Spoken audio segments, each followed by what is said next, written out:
자, 오늘 우리 한국 증시는 미국 증시 급락과 코로나 재확산 소식이라는 이중고에 투심이 갑자기 냉각됐는데요. 그래서 코로나 당시 수혜주였던 진단키트, 백신 이런 쪽에만 돈이 몰리고 다른 나머지 업종에서는 모두 매도 우위로다가 하락이 불가피했던 하루였습니다. 특히 이제 조선업종의 경우는 제가 어제 내일뉴스에서 이제 드디어 조선업도 슈퍼 사이클이라는 설레발이 등장했다. 그러니까 이제부터 적당한 선에서 차익 실현에 나서자라고 말씀드렸는데 오늘 조선업종의 전방위적인 하락세가 나타났고요.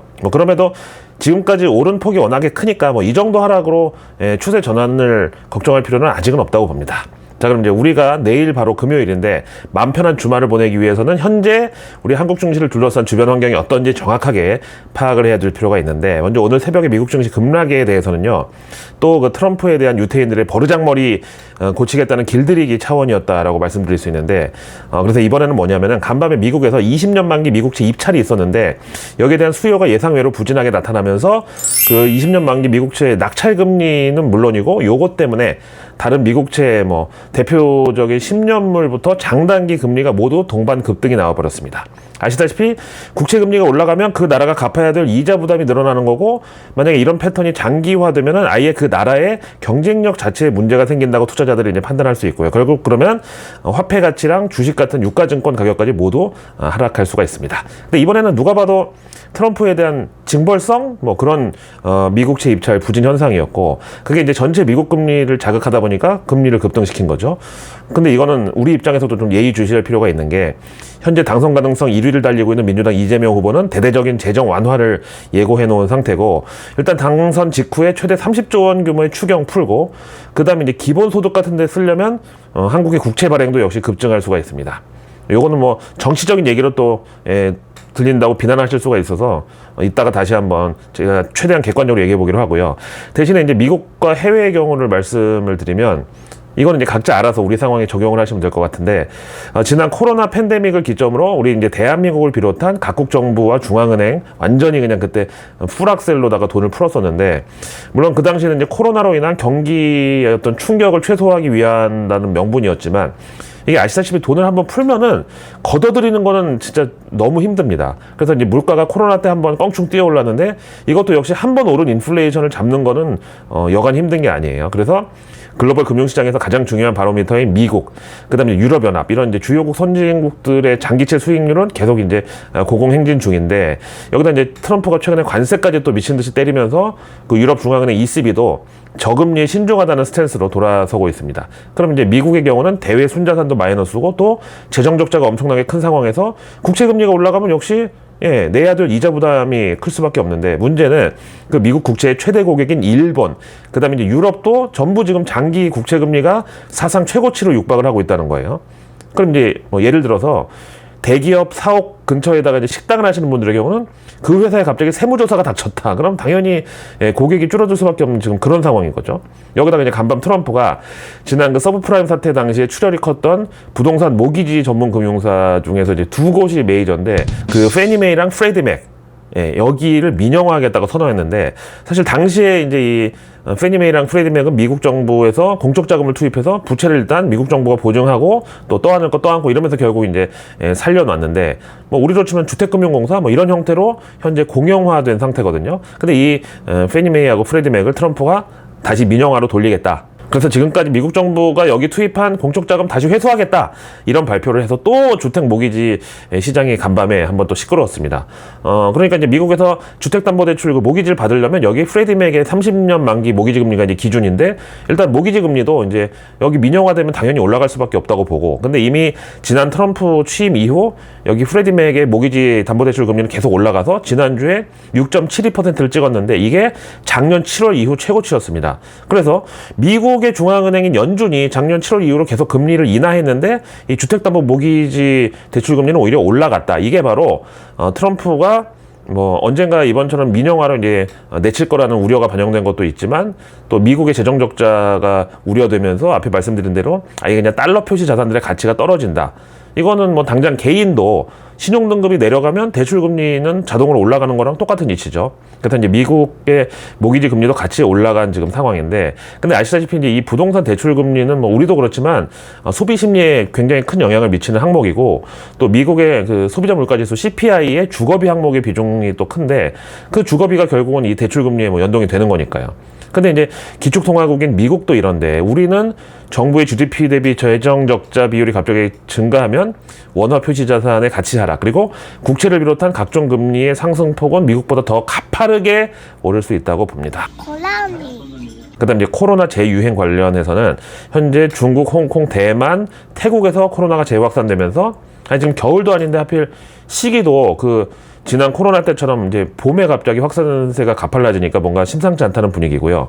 그래서 이제 태국의 경우는 지난주 확진자가 33,000명으로 그 전주 16,000명 대비 2배가 늘어났다고 하고, 그 다음에 중국에서도 지금 사망자가 급증하고 있는 상황인데, 여기는 확진자 수를 일부만 발표하고 정부에서 지금 단속을 하고 있나 봐요. 근데 이제 그나마 다행인 거는 현재 코로나 재확산 국가들이 주로 중화권 나라들이고, 우리는 뭐 아직은 확진자 급증에 대한 소식은 다행히 없습니다. 그러면 현재 중국 단체 관광객 무비자 입국, 이거는 잠시 좀 홀드를 해야 되는 거 아닌가요? 거기다 최근에 그 질본의 정은경 총장이 갑자기 정치권에 또 등장을 하고 민주당에 입당을 해서 이것도 좀 뭔가 쎄하다는 그런 소문이 있어요. 그래서 이제 제가 감히 예상하는데, 저는 지난 코로나 때 이제 백신 미접종이었거든요. 뭐 여간 불편한 게 아니었는데, 하여튼 근데 이번에 또 만약에 그 코로나 팬데믹이 오면은 이번에는 그 백신 강제 접종에 응하지 않겠다는 사람들이 엄청나게 저는 많아질 걸로 보고, 그래서 이 사태가 더 장기화 내지는 심각해질 수도 있다고 봅니다. 자, 거기다 오늘 또 2차 전지가 나락을 가면서 개인 투자자들의 투심을 어택했는데, 아까 에코프로는 정말 그 콘크리트 바닥이라고 했던 4만 원도 깨지고 장중에 기어이 앞에 3자를 보고 말았습니다. 그럼 이제 액면 분할 전에 최고가 150만 원, 거기서 지금 이제 20만 원이 깨졌었으니까 8분의 1 토막까지 떨어진 거죠. 자, 그럼 오늘은 또 도대체 이유가 뭐였냐? 중국 CATL이 홍콩 증시에 상장한 그것 때문이냐? 또 거기로 외국인들 돈이 다 빠져나간 거냐? 라고 하기에는 정작 오늘 그 홍콩 증시 CATL 주가는 하락을 했단 말이죠. 그럼 이제 원인이 뭐냐? 바로 K2차전지 대장주격인 LG화학에서 갑작스러운 구조조정 소식이 또 터졌습니다. 사실 지난 4월에 그 첨단 소재 사업부에서 희망퇴직을 한번 받았는데, 그걸로 이제 부족했는지 딱 한 달 만에 LG화학이 전사적인 차원에서 구조조정이 또 나왔는데, 여기 뭐 조건도 조건이지만 현재 LG화학의 재무 상황이 예상보다 지금 만만치가 않다는 건데, 그럼 LG화학이 이 정도면 다른 뭐 2차전지 소재주들, 거기다가 그놈의 뭔 경제연구소 마바라들 손탄 그런 잔바리 기업들은 더 상황이 심각하다는 뜻이죠. 그래서 오늘 전해진 그 LG화학 내부 소식통에 따르면 일단 42세 이상 비직책자 50%를 대상으로 하는 구조조정의 경우는 1차적으로 희망퇴직을 받고, 여기 기본급여 60개월치, 5년치죠. 거기다 자녀 학자금을 지급한다는 조건이고, 그 다음에 팀 조직 30%, 그리고 담당급에서도 30% 인원 감축을 목표로 하고, 그 다음에 지방사업장은 통합하는 과정에서 퇴직을 유도한다고, 거기다가 동일 직무, 동일 근무지 5년 이상 근무자들 대상으로 해서는 순환 발령을 실시한다. 그럼 이제 자녀가 있는 분들은 한 지역에서 5년 이상 살면서 애들 학교도 학원도 다 그 지역에서 다니고 있었는데, 갑자기 다른 지역으로 발령이 나면은 뭐 주말 부부가 되든가 아니면 어떡하라는 거냐. 이게 바로 이제 희망퇴직을 유도한다는 거죠. 자, 그럼 이제 앞에 말씀드렸던 희망퇴직은 당연히 뭐 위로금이 나가야 되는데, 이 돈을 어디서 그럼 조달할 거냐? 바로 LG화학의 그 해수 담소화 계열사였던 워터솔루션, 이 매각 대금에서 일단 충당을 하고, 만약에 여기서 현금이 부족할 경우는 LG화학의 반도체 소재 사업까지 매각을 검토한다는 내부 소식이 있습니다. 자, 근데 여기다가 또 ELS 낙인 공포까지 겹쳤는데요. 아시다시피 이제 한국 증시 화학 대장주라고 하는 LG화학의 경우는 지난 몇 년 또 2차전지 광풍까지 불면서 그나마 그래도 LG화학은 안정적이지 않겠냐. 그래서 여기 LG화학에 연동된 ELS가 증권사마다 없는 데가 없이 정말 많이 팔았어요. 그래서 이 중에서 국내 최대 증권사 한투증권에서 판매한 LG화학 ELS의 경우는 51개 중에서 23개가 이미 손실 구간에 진입했습니다. 이게 이제 만기까지 설정 당시 주가에서 40% 이상 떨어지지 않으면 수익률 14%를 받는 상품인데, 그 설정 당시 LG화학 주가가 40만 원 위에 있었다가 현재는 19만 원도 깨진 상황입니다.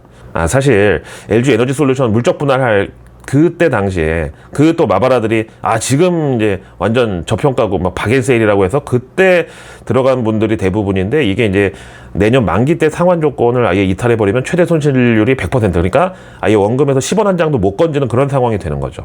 자, 그럼 이제 외국인 공매도 세력들은 또 이런 개별 종목 ELS 한번 터지면 그때는 뭐 완전히 물반 고기반이라고 해서 또 달려들 수밖에 없고요. 이런 상황에서 앞에 말씀드린 대로 LG화학이 여기가 이 지경이면 다른 데는 오죽하겠냐, 이런 식으로 또 2차 전지 전체에 대한 투심이 악화가 된 겁니다. 자, 그다음에 이제 에너지 쪽에 LG화학이 있다면 바이오에는 삼성 바이오로직스가 이제 대장주인데, 여기는 오늘 또 인적 분할을 단행한 요 스토리를 빼놓을 수가 없는데요. 일단 주가는 급등 후 급락으로 마감했고요. 그래서 이제 어떤 변화가 생겼냐, 바로 사업회사랑 존속회사로 나눠지면서 그 CDMO, 그러니까 의약품 위탁 개발 생산, 이거는 삼성 바이오로직스가 맡고, 그다음에 바이오 시밀러는 삼성 에피스홀딩스 가칭인데 여기서 나눠 갖게 됐습니다. 그리고 이제 인적 분할의 비율은 삼성 바이오로직스가 0.65 대 삼성 에피스홀딩스가 0.35 이렇게 되고요. 근데 이 삼성 바이오로직스의 경우는 지난 그 이재용 회장 재판에서도 이제 등장했던 것 뭐 다들 아실 거고, 그런 이제 어떤 삼성 일가의 핵심 계열사 중에 하나잖아요. 그래서 이게 이제 삼성그룹 전체의 지배구조에 어떤 영향을 미칠 것이냐, 바로 삼성이 바이오 지주회사를 설립하면서 삼성물산하고 삼성전자가 보유한 삼성바이오로직스 지분을 삼성 에피스홀딩스로 현물 출자하면서 이게 삼성의 바이오 지주사가 되는 거고, 물론 삼성그룹 측에서는 이번 삼성바이오로직스 인적 분할은 지배구조 개편 목적이 아니라고 밝히긴 했지만, 저는 이거 분명히 삼성물산이 이 삼성바이오로직스 지분을 매각하면서 그 돈으로 삼성전자 지분을 다시 그대로 매입하는 그런 용도로 활용할 수 있다 보고요. 일단 이번 인적 분할로 인해서 삼성물산의 삼성 에피스홀딩스 지분율은 기존 43%에서 이번에 53%로 급증하면서 지분 가치는 30조 원까지 이제 올라가는데, 이 정도면 그 삼성생명하고 화재가 보유한 삼성전자 지분 합친 거 이게 33조 원 정도인데 여기 규모까지 육박을 하는 거죠. 그래서 이렇게 마련한 현찰로 이제 현찰 박치기는 뭘 하냐? 이재용 회장의 삼성전자 지분 강화에 쓸 수 있다고 저는 봅니다. 이러니 삼성전자 주가가 굳이 올라가길 바라겠습니까? 삼성전자 주가 올라가면 그 주식 사는 돈 더 올라가야 되는데, 그러면서 이제 삼성바이오로직스 측에서는 그럼에도 이번 인적 분할은 고객 신뢰 확보가 핵심 배경이다라고 밝히고 있습니다. 자, 여기다가 지난 라이브 때 이제 미리 전해드렸던 아시아 최대 규모 IT 전시회, 바로 대만의 컴퓨텍스 2025 행사가 마침내 이제 폐막했는데, 이 자리에서 엔비디아 젠슨 황이 기자간담회를 열었는데, 여기서 어떤 기자가 삼성전자 파운드리의 패키징 기술을 사용할 가능성이 있냐고 질문했는데, 여기서 젠슨 황이 TSMC 말고 다른 선택지는 없다, 이렇게 단호박 모드로 답했습니다. 참, 그래서 그 AI용 HBM을 비롯해서 최근에 TSMC가 성공한 2나노 칩의 경우는요, 삼성전자랑 기술력 격차가 더 벌어졌다는 그런 풍문이 도는데, 심지어 그 TSMC의 2나노는 3나노대 수율을 이미 넘어섰다. 근데 이제 삼성전자는 아직도 그 엔비디아 HBM3 이 퀄리티 테스트에 진짜로 합격을 한 건지, 또 그럼 언제부터 공식적으로 납품을 하는지 여기에 대해서 제대로 된 발표조차 나오고 있지 않습니다.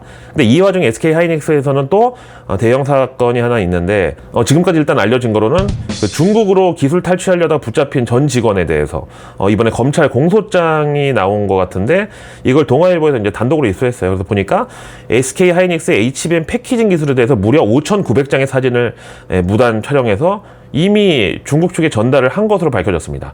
그리고 이제 이놈이 중국으로 가서 취업을 하려고 했던 회사가 바로 화웨이 자회사인 하이실리콘인데, 더 웃기는 거는 여기서 또 통수를 쳤네.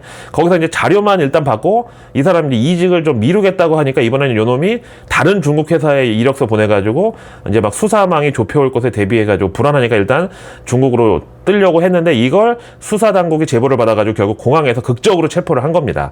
그래서 이제 제가 내일뉴스에서 일단 잡은 것까지는 전해드렸었고, 근데 아마도 이제 제보를 한 쪽이 저는 미국 정보기관에서 이걸 포착한 정보를 국정원에다 토스를 해준 게 아닌가, 이런 합리적인 의심을 갖고 있습니다. 약정 끝난 인터넷 정수기 휴대폰 가만두면 최대 128만원 손해입니다. 전화 한 통에 인터넷 TV 최대 48만원, 정수기 최대 30만원, 휴대폰 전환지원금 최대 50만원까지 약정 끝날 때마다 꼬박꼬박 받을 수가 있습니다. 아니, 법이 정해준 지원금이니까 당연히 챙겨야겠죠? 이 모든 걸 설치 당일 현금으로 받을 수 있으니까 안 할 이유가 없죠. 요즘은 카드도 현금 캐시백을 최대 까지 받을 수 있다더라고요. 아니 똑같이 카드 쓰는데 이왕이면 현금 받으면서 쓰는 게 좋잖아요. 아정당 홈페이지에서 1분이면 신청 가능하기 때문에 진짜 편해요. 역시 전국 가입자 수 1위 아정당. 365일 24시간 무료 상담도 되고 다른 데보다 혜택이 적으면 차액의 120%를 보상해주는 제도까지 있습니다. 홈서비스 전문기업 아정당은 이사 청소로 유명하죠. 이사 당일 불만족 시에 전액 환불하는 보장 이사도 가능합니다. 인터넷 정수기, 이사 청소, 카드까지 정당하게 받자. 정당. 러나 반갑습니다. 여러분들의 성원 덕분에 아정당 광고는 재계약이 계속 들어오고 있습니다. 너무너무 감사드려요. 자, 오늘로써 대한민국 대선이 이제 딱 13일 남았는데 현재 여의도 쪽의 분위기는 그 국회 쪽 서여의도 말고 이제 금융권이 위치한 동여의도의 경우는 지금까지 이제 한국 증시에서 그 역사적인 이벤트였다고 했던 코스피 2000포인트 돌파, 그리고 아직까지도 깨지지 않고 있는 코스피 3300포인트 사상 최고치, 이게 둘 다 민주당 정권에서 나왔다. 코스피 2000은 노무현 정부, 그 다음에 코스피 3300은 문재인 정부 그랬죠. 그래서 역시 이번에도 민주당이 집권 시에는 시중에 돈이 또 많이 풀릴 것이라는, 이거는 뭐 역사적으로 이미 입증이 된 거다. 그래서 향후 주식시장도 민주당의 이재명 후보 당선 시에는 유동성 랠리를 맞이하게 될 걸로 지금 기대를 하고 있습니다. 거기다 이제 강남 아파트 값도 역시 민주당 정권에서 급등했던 사례를 반영하면서 뭐 이미 벌써부터 신고가 거래가 막 속출을 하고 있습니다. 그래서 이제 오늘 이재명 후보가 대놓고 우리 국가 부채 비율은 아직도 너무 낮은 수준이다. 그래서 여기서 이제 GDP 대비 국가 채무를 최대 2배까지 더 늘려도 다른 나라들의 평균이 110%에도 못 미치는데 왜 나라 빚이 늘어나면 큰일이 나는 것처럼 그러냐. 이거 다 무식한 소리다라고 대놓고 밝혔습니다. 자, 이 와중에 민주노총이 화요일날 중앙집행위원회를 열었는데 여기서 무슨 또 돌발 상황이 있었는지는 뭐 비공개지만 하여튼 이번 대선에서 민주노총은 어떤 후보도 공식 지지하지 않겠다라고 발표를 해서 또 논란이 되고 있습니다. 그래서 이제 당초에는 진보정당 후보 및 진보정당과 연대 연합을 실현할 후보를 지지한다는 입장을 일단 확정을 해놓고 요걸 중앙집행위원회에서 결론을 내겠다고 했었는데 민노총은 민노당 권영국하고 민주당 이재명 사이에서 결국은 결론을 내지 못하고 그냥 각자 알아서 찍으셔. 우리는 민노총 단체 차원에서 어느 후보 지지는 이번에 안 하겠어. 이런 식으로 이제 결론이 나왔다는 건데, 가만있어. 그럼 그 경기 동부연합의 지분이 더 커지는 건가요? 아니면 이번에 누가 봐도 민주당이 이길 것 같으니까 그냥 오히려 여유 있게 이렇게 한번 좀 승부수를 띄운 건가요? 알아서 잘해라 이런 식으로. 근데 오늘 이재명 후보가 이제 기본사회 구상을 공식화하고 앞에 이제 재정 적자 늘려도 괜찮다는 발언까지 하면서 그런 기본사회 구상을 공식적으로 실행할 기본사회위원회 설치를 또 공약으로 전격 공개를 했는데, 저는 여기 기본사회위원회가 도대체 어떤 기구가 될지 사실 여기 관심이 좀 높은 상황인데, 그래서 이거는 뭐 정치 편향을 제가 피하기 위해서 그 진보 계열 언론인 오마이뉴스의 기사를 보겠는데요. 그러니까 이제 이건 억가가 아니에요. 그 민주당의 선거대책위원회 이름이 빛의혁명시민본부라고 있는데 여기서 바로 시민사회단체 연대회의랑 정책협약식을 개최하면서 여기 바로 기본사회위원회 설치랑 국민공회 운영 추진 그리고 시민사회기본법 제정이 안건으로 들어갔습니다. 근데 아시다시피 이 시민사회단체 연대회의라는 데가 뭐 대한민국 진보계열 거의 모든 시민단체들을 통폐합한 기구로 결성이 됐고요. 그러니까 평소에 뭐 그 천성산 도롱뇽부터 미국 대사관에 침입했던 대학생들 그리고 사드 배치 반대했던 단체들 뭐 촛불혁명 단체 모두 이제 한 식구로 여기 돼 있는 거죠. 근데 이 사람들이 민주당하고 맺은 협약식에 앞에 말한 국민공회라는 게 있는데 이게 바로 그 프랑스 시민혁명 당시에 설치됐던 무려 이거 입법기관입니다. 그래서 민주당 선대위랑 이 시민사회단체 연대회의가 대한민국에도 이 국민공회를 도입해서 500명 이상의 국민들이 국가 주요 과제에 대해서 논의를 하고 그 결과를 국회나 정부 지자체 등이 공식적으로 수용하도록 만든다는 구상이고요. 그러니까 이 말은 국민 세금으로 운영되는 국가 권력기관을 하나 더 만들어서 거기 이제 국민이라고 하는 그 진보 계열 시민단체 사람들을 500명 정도 진출시킨다는 계획을 발표한 거죠.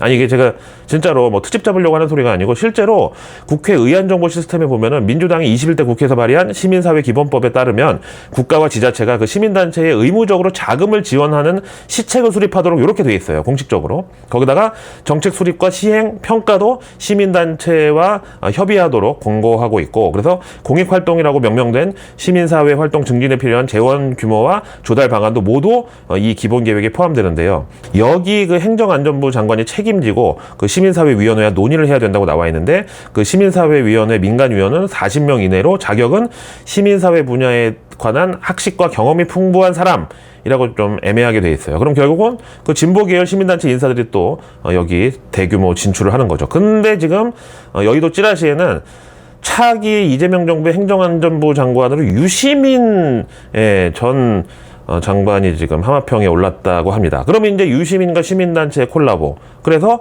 이번 시민사회단체 연대회의가 공동대표는 바로 그 진영종 대표라고 국가보안법 폐지 운동으로 유명한 사람이고, 지난 광우병 촛불 시위하고 천안함 폭침 의혹 등에 대해서 다양한 반정부 활동을 제기해 왔던 인물로, 이건 제가 그냥 하는 소리가 아니라 본인의 이력에 그렇게 본인이 자랑스럽게 올린 거예요. 하여튼 그래서 앞에 말씀드린 SK하이닉스 도둑놈 같은 그런 간첩놈들 케이스는 도대체 이제 어떻게 잡냐. 만약에 국가보안법이 진짜로 폐지가 되면 그나마 있는 간첩 잡는 인력도 예산도 전부 날아가는 거 아니냐. 저는 요거를 걱정한다는 소리예요.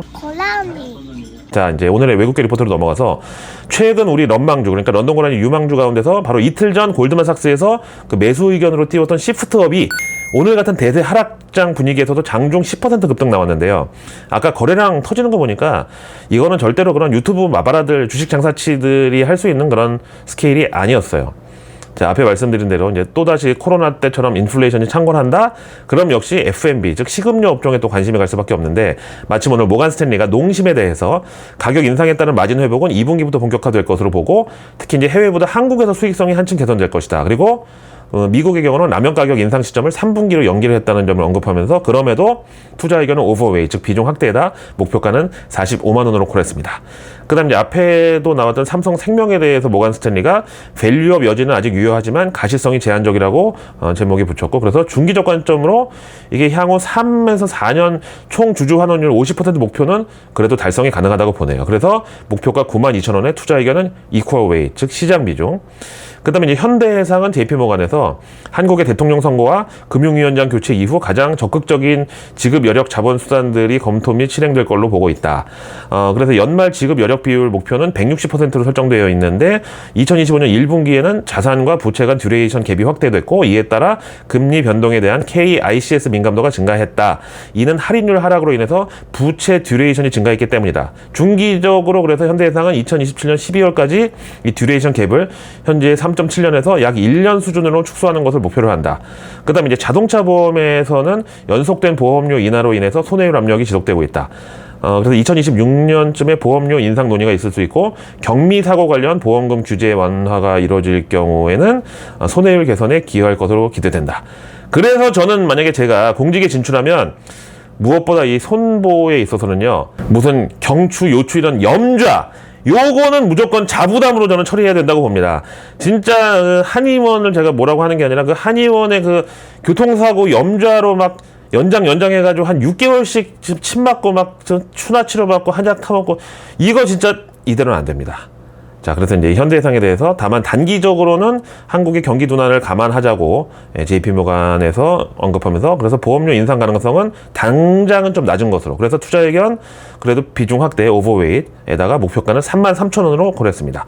그 다음에 이제 JP모간 하나 더 보면 유한양행에 대해서는 뭔가 좀 삐딱한 시선인데, 라제르티닙, 이게 그 비소세포 폐암 치료제인데, 여기 로열티 수입 증가가 실적 전망을 개선시키고 있으나 기대치가 과도하게 주가에 반영됐다고 판단하고, 그 다음에 라제르티닙의 경우는 이제 존슨앤존슨하고의 병용요법, 이게 그 아미반타맙인데 이 글로벌 판매를 통한 로열티 수입으로 수익성 제고 기여 중이고, 요걸로 이제 존슨앤존슨은 2027년까지 글로벌 매출 25억 달러, 2031년에는 50억 달러 달성을 기대하고 있는데, 그러나 유한양행이 실제 받을 수 있는 이 로열티는 글로벌 매출의 최대 4% 수준이다.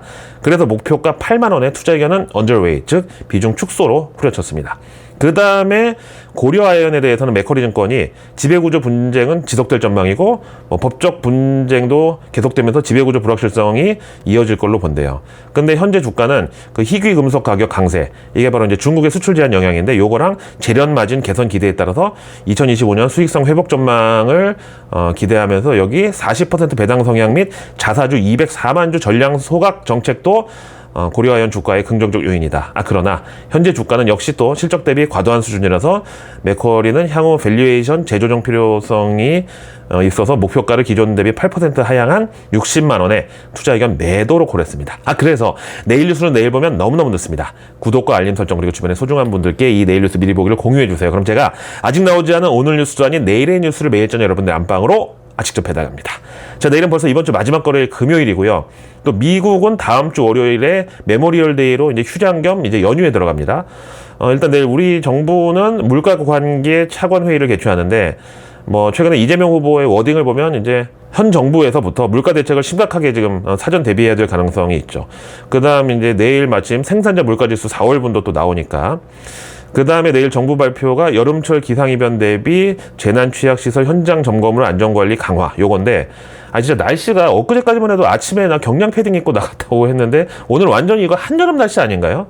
그만큼 이제 올 여름에는 기상이변으로 인한 자연재해 가능성이 높다. 그래서 증시에서는 홍수, 장마, 재난 이런 쪽이 이제 주인공이죠. 그 다음에 내일 밤에 또 2차 대선 후보 TV 토론이 예정돼 있는데요. 경제 관련 토론에서 이미 나올 건 다 나오지 않았을까.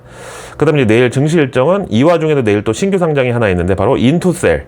그리고 내일 해외 일정은 트럼프 정부가 이란하고 핵 협상에 나서는데요. 핵심은 그야말로 핵. 이걸 포기하냐 마냐 이거죠. 그리고 이번 주 일요일 우크라이나에서 대통령 선거가 예정돼 있는데요. 이게 러우 전쟁 때문에 벌써 몇 번이 연기가 됐는데 이번에 그 젤린스키가 또 연기를 한다는 풍문이 있는데 글쎄요. 하여튼 대선이 연기되든 제대로 열리든 하여튼 당연히 러우 전쟁 종전을 위한 그런 이벤트가 될 것으로 보고 그리고 이제 다음 주 화요일에 우리가 이제 우주항공청이 우주항공의 날 국가기념일 지정식을 갖는데 이거는 이제 미리 좀 증시에서 대응해도 좋을 것 같고 참 말씀드린 김에 다음 주 화요일 5월 27일부터 3일간 글로벌 비트코인 컨퍼런스가 또 개최되는데요. 작년에 여기서 이제 트럼프 대통령의 환영사 영상으로 등장이 돼가지고 한번 서프라이즈였던 적이 있는데 이번엔 어떨지 그리고 또 다음 주 수요일 28일에는 엔비디아가 드디어 1분기 실적을 발표할 예정입니다. 계속 이제 관문과 거석방지턱이 막 번갈아서 등장을 하게 됩니다. 자, 오늘 하루도 고생 많으셨고요. 저는 내일의 내일 뉴스를 또 들고 다시 찾아뵙겠습니다. I'm your analyst. 런던 고라니 김희욱입니다.